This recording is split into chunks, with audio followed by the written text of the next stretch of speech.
writer in the Atlanta area who has published some of the first work on Wilburn.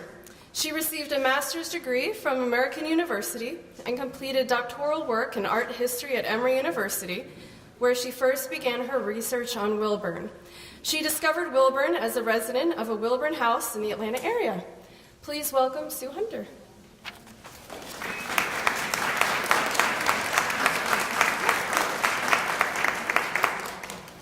Thanks, Marissa.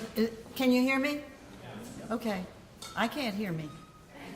But that's okay. Raise your hand if you can't hear me, because I might wander around. Okay. Thank you, Marissa. Thank you, the DeKalb History Center, and thank you, everybody, for coming tonight. I think it's going to be, I hope it'll be a lot of fun. We're going to take a little trip down the road with Wilburn. And it won't be real long, because she led a very long life, but we have to start at the beginning and at the end of her life. But first of all, I do want to follow up on something Marissa said. I did live in a Wilburn house in Ansley Park. This is sort of a prelude to the trip we're going to take. I lived on the Prado in Ansley Park.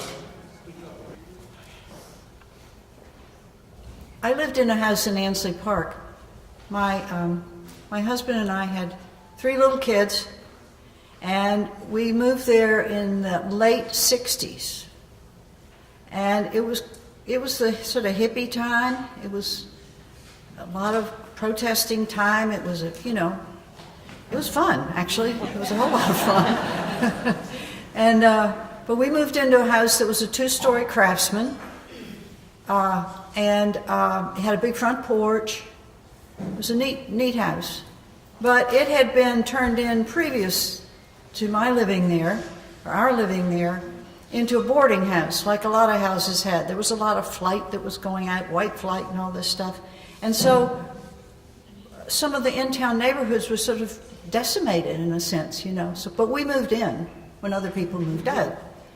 And the people that had been directly in our house before we bought it had actually done a lot of stuff, but they hadn't done everything. So we had an architect friend of ours who taught us how to sheetrock, plaster walls, and sheetrock ceilings. And so we were what was called urban pioneers back then. I actually think we should have been called young and foolish, but we did it, and we had a whole lot of fun, and the kids loved it, and it was great. So that's what happened. But I didn't know that house was designed by Wilburn, just like a lot of you all don't know. So a lot of the questions that come up is, I wonder if I live in a Wilburn house, what do you think? At the end, I want to address that. Hopefully, you'll be interested. But after we had done all this work, we decided to have a party. And we had a party, and we had a lot of friends who were architects and teachers and professors and stuff like that. And we decided that we would have this party and celebrate all the work that we'd done. Well, one of the premier architects, who was a good friend of ours, came and he said, when I was a little boy, I used to come in this house all the time because and I can't remember, it was a great aunt or grandmother, used to live in this house. I said, really? So I took him on a tour. And he said, this is where the old hot water heater used to be. It was fun. It was really fun. When he left, he said, I heard that this house was designed by a woman architect. Now this was probably in the early 70s. So it was still a new thing, I guess you'd say. But how many times have you heard, I heard that this was a woman pediatrician, or this was a woman doctor, or this was a woman in some other profession. So, that was my first introduction to, it was a woman who designed the house. Now, how was I going to find out about that? How was I going to find her? Well, I went down to the records, the permit records, and luckily it said Miss Leila Ross Wilburn in there for the plans for the house. And then I found that her family lived in Decatur. Here we are. This is her home place. And I would like, if she wouldn't mind standing, and I don't know where you are, we have a member of Wilburn's family, Catherine Wilburn Carter here. Right there. So this is the real thing. And so it's where ancestry and history all come together, I guess. So let me begin.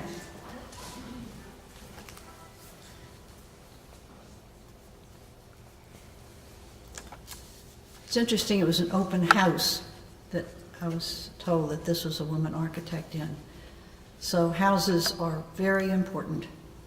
And we're going to follow this woman, Leila Ross Wilburn, as she began her practice in building houses. She also built some other things which we'll find out about, but let's start with her. But let's get grounded. Let's talk about her time. Let's set the stage. She was born in 1885, so it's 1885. She died in 1967. I was at Emory doing that doctoral work, and that's when I met her family, some members of her family, and was able to also be gifted some of the drawings that she had that were left over, and they were trying to get rid of some of the stuff that was still in the house on Adams Street. And it's a wonderful collection. I donated that collection later on, after I'd done some work arranging stuff, to the Atlanta History Center. There are 338 sets of original drawings there, which is a gold mine. It's a treasure trove. So, and then also her non-plan books over 6 decades are at Agnes Scott. And I think the piece of paper that you got coming in gives you access online to 8 of those 9 plan books through the Agnes Scott collection. So you can go there and look at them, or you can flip through online with your iPad or your phone or whatever you have, if you're trying to match a house. Okay, the stage. So 1885, 1967. That's a long time. I'm going to read this because I think it's important to put the time and place, set the stage. The long trajectory of Leila Ross Wilburn's life began in the Deep South, that's us, after Reconstruction, and ended during the Civil Rights era of the 1960s in Decatur and in Atlanta, the gate city of the South and the capital of the state of Georgia. Her story mirrors a period in American history that saw the transformation of the region from a predominantly agricultural and rural economy to a national manufacturing and business center, fully urbanized and suburbanized. Wilburn's lifespan included the development of modern technologies such as the automobile, air travel, communications, expansion of military and industrial centers throughout the South, a deep depression, 2 world wars, expansion of civil and women's rights, and urban growth and economic prosperity. Now, here's what I think. As architect, businesswoman, entrepreneur, publisher, and individual, she rode the waves of change in each decade and made them her own. So let's follow her footsteps. Whoops.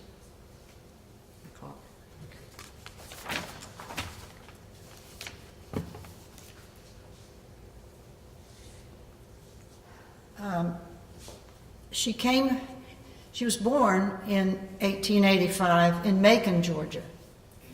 And both families, her father's side, came from the Wilburn side came from Connecticut to Macon. The Ross side from Virginia via Williamston, North Carolina. Both parents were college educated. They both attended colleges in their hometown of Macon. This was unusual. Wilburn's mother, Leila Ada Ross, received her A.B. from Wesleyan Female College in 1871. And she also studied art in Philadelphia post-graduation, another achievement for a woman in the 19th century. Her father, Joseph Gustavus Wilburn, did not graduate, but studied a few years at Mercer University. And so she was born 1885 on November 18th, and she was named after her mother. And she was the first of, and hopefully I can do this right.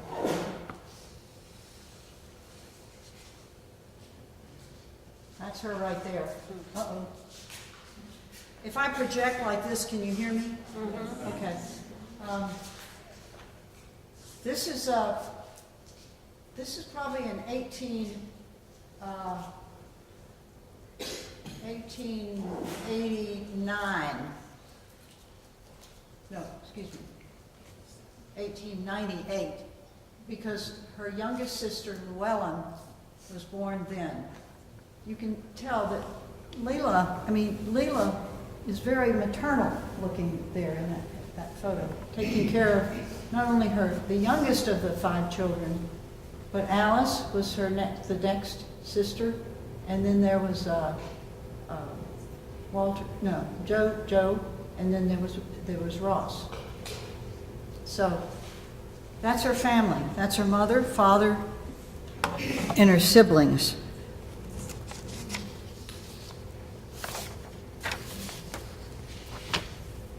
In 1895, they moved to Atlanta because there had been a depression, and like migrants, trying to have a new life, moved to Atlanta. Atlanta at that time, this was Henry Grady, this was the New South, this was the big rush to build up an urban center, a hub for all kinds of things in the South, and we're still in it, and we're still doing it. So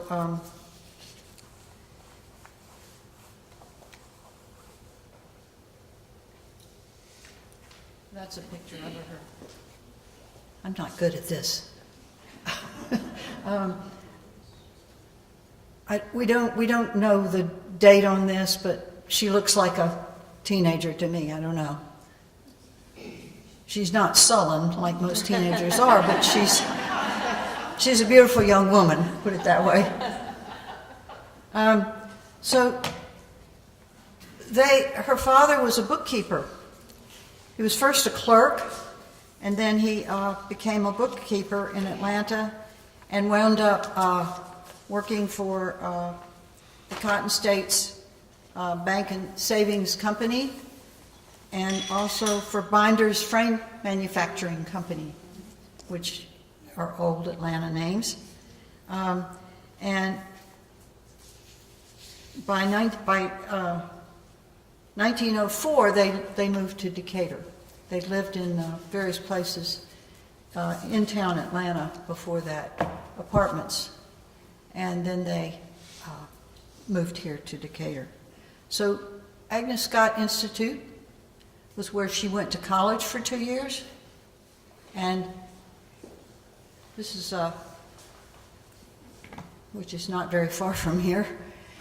And at that time it was an institute. Again, it was the beginning of women's colleges, women's college, university education. So what they say is really kind of interesting. This is from the year, I think 1902 or 1903, when she was there. This was an ad in the yearbook. 6 miles east of Atlanta, connected by city and electric steam cars, spacious grounds, elegant buildings, college courses, full and able faculty. Certificate to Women's College of Baltimore, Mount Holyoke, Vassar, and Wesley Colleges, and Cornell University. You know, get a catalog and come on over. So those Wesleyan, where her mother had gone, was the first women's chartered women's college in the country. And that was in the South. It wasn't in the Northeast. But anyway, these places, I actually went to Vassar myself. So it was started in 1860. So this was kind of 2 years later. Agnes Scott would become a full 4-year college. But Leila went there, and the cool thing about it is she studied Bible, English, biology, French, and history, as well as freshman algebra and geometry. So, hold on a minute here. Okay. When she got out of there, and they lived in Decatur, when she graduated, well, they don't have records of her graduation, but so I can't really say that, but she went there for 2 years. She wanted to have drafting lessons. Again, this was a woman that kind of knew her own strengths in mind. And this background in geometry, algebra, all the number stuff that you need, as well as her mother being an artist, these are perfect combinations of talent for becoming an architect. She wanted to have drafting lessons. Her father gave her drafting lessons, private drafting lessons. And then in 1906, she gets a job at Paget. This is a 1908 ad. She was there for 2 years as a draftsman because she learned to draft. And okay, let me get this going. There's the daddy and the 2 brothers. Architects and general contractors. We prepare plans, make full specifications and estimates on all kinds of buildings. Fine residences, a specialty. She became apprenticed there, which was the route that a lot of architects took before. It was during this period that we had the professionalism of the profession. But before that, architecture was really more of a trade. But they named themselves architects and general contractors. So she was working the trade of architecture as well, learning it there.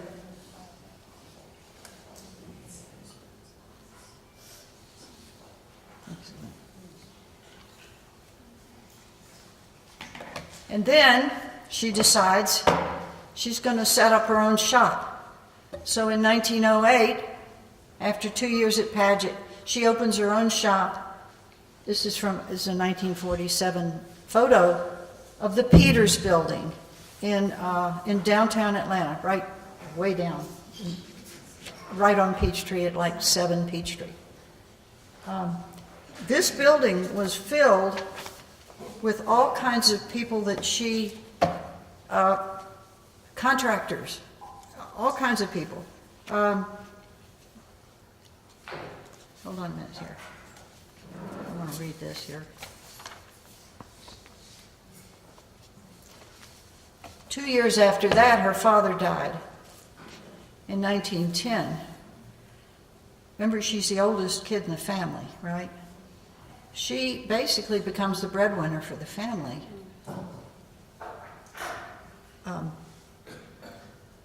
She was a very driven person. You can kind of tell by walking in her footsteps, trying to follow her through her life.